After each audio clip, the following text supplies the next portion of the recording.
Nah, demikian tadi terkait salam ya. Karena secara asal salam itu adalah doa dan ucapan. Jadi sebisa mungkin diucapkan. Ya, kecuali dalam kondisi-kondisi yang tadi diterangkan. Adapun salam dengan mujarradul isyarah, ya, dengan sekedar isyarat tanpa ucapan, tanpa doa, ya, ini dimakruhkan oleh ulama. Ya, solusinya ya tadi, kalau kita salam dengan isyarat, maka iringilah dengan salam. Misalkan begini atau begini atau begini, assalamualaikum, waalaikumsalam, dan seterusnya. Itu jadi sunnah. Kecuali isyarat tersebut tidak memungkinkan kita untuk mengucapkan salam karena jauh atau dalam kondisi seremonial yang ya hal-hal tertentu, maka kita niatkan doa ya. Jadi dengan isyarat kemudian dalam hati kita ucapkan doa bagi yang kita salami tadi. Kemudian hadis yang berikutnya, wa an Abi Hurairah radhiyallahu anhu qala qala Rasulullah sallallahu alaihi wasallam, Rasulullah sallallahu alaihi wasallam bersabda, a'jazun nasi man ajuza fid du'a. Manusia yang paling lemah adalah manusia yang lemah dalam berdoa, enggak semangat dalam berdoa. Itu manusia yang paling lemah. Jadi manusia yang paling lemah adalah manusia yang paling lemah dalam berdoa, paling malas dalam berdoa. Itu lemah orangnya.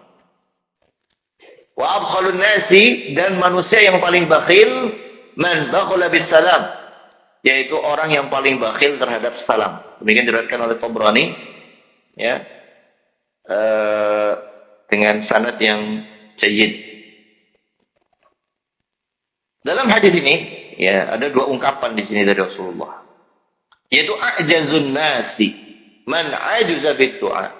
Orang yang paling lemah adalah orang yang malas dalam berdoa.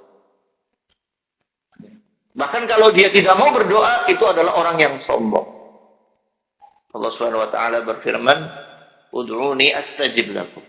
Berdoalah kalian kepadaku, niscaya aku akan kabulkan. Innal ladzina yastakbiruna an ibadati sayadkhuluna jahannama dakhirin. Sesungguhnya orang yang tidak mau karena sombong, tidak mau berdoa kepadaku, maka aku akan masukkan dia ke dalam neraka jahanam dengan hinanya. Jadi Allah itu cinta kalau kita itu banyak doa, merengek, memohon dalam doa. Dan jangan samakan dengan manusia. Saya pernah menemukan seseorang yang ketika tak nasihati untuk berdoa, malah mengatakan, saya malu. Ya, saya sudah diberikan kenikmatan banyak, masa masih minta terus sih? Masa masih doa terus, minta terus? Kan Allah sudah ngasih banyak. Ini seolah-olah kan sepertinya benar ya, tapi ini sombong. Jangan samakan Allah dengan makhluk. Ya, Allah itu semakin kita minta, semakin kita merengek, semakin kita memohon, Allah itu cinta. Tetapi makhluk kalau direngek, diminta pasti nggak senang. Jadi berbeda antara Allah dengan makhluknya. Manusia kalau diminta jengkel dia. Tapi Allah semakin diminta, semakin dimohon, semakin kita merengek, meratap kepadanya, Allah semakin cinta kepada hamba yang demikian. Ya. Sehingga orang yang paling lemah adalah orang yang malas dalam berdoa. Dan orang yang kuat adalah orang yang dia yakin dalam berdoa, semangat dalam berdoa. Karena doa itu sebab Allah turunkan pertolongan. Ya. Rasulullah SAW bersabda dan riwayat Bukhari, "Innama yansurullaha bil ummah bi du'afaihim wa ikhlasihim wa du'aihim wa salatihim."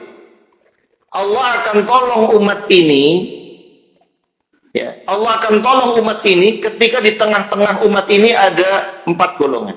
Yang pertama ada orang lemah, ada du'afa, orang-orang lemah. Yang kedua ada orang-orang yang berdoa. Yang ketiga ada orang-orang yang ikhlas. Yang keempat ada orang-orang yang sholat, menjaga sholatnya.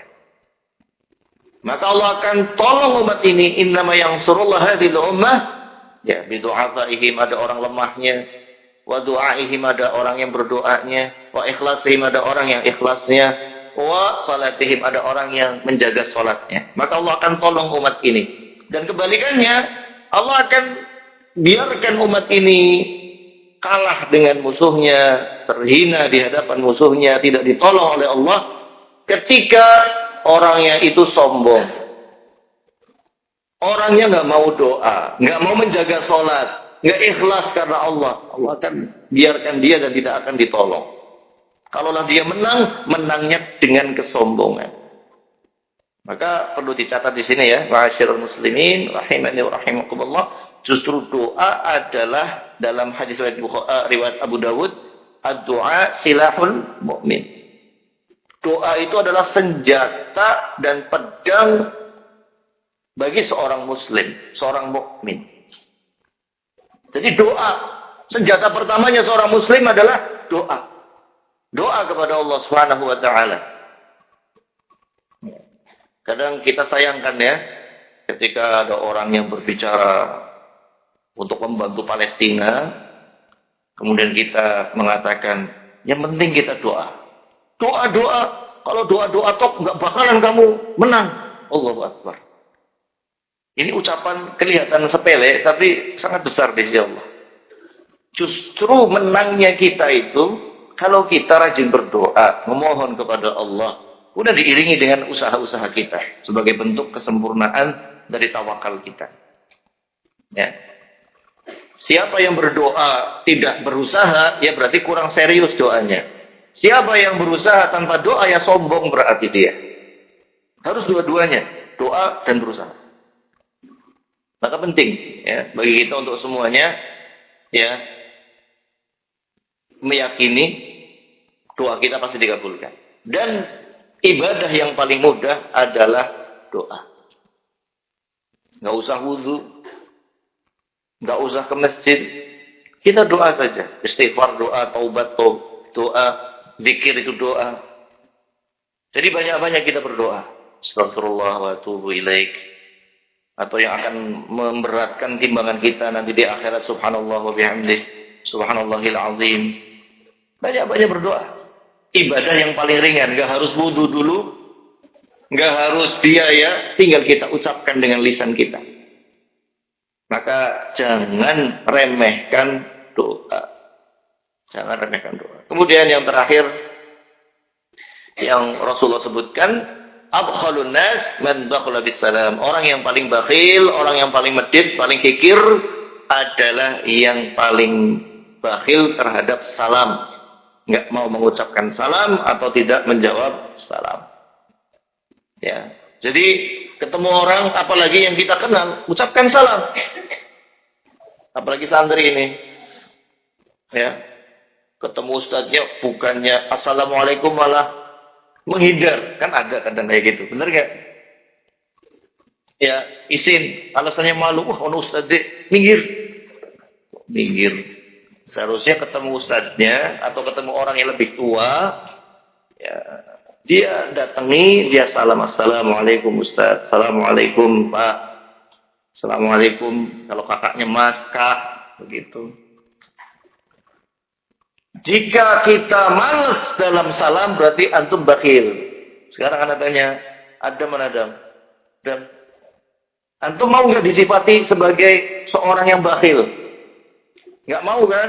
Berarti kalau ketemu ustadznya salam. Coba salam. Nggak dengar kan? Waalaikumsalam warahmatullahi. Ya Dam ya. Yang lainnya juga sama ya.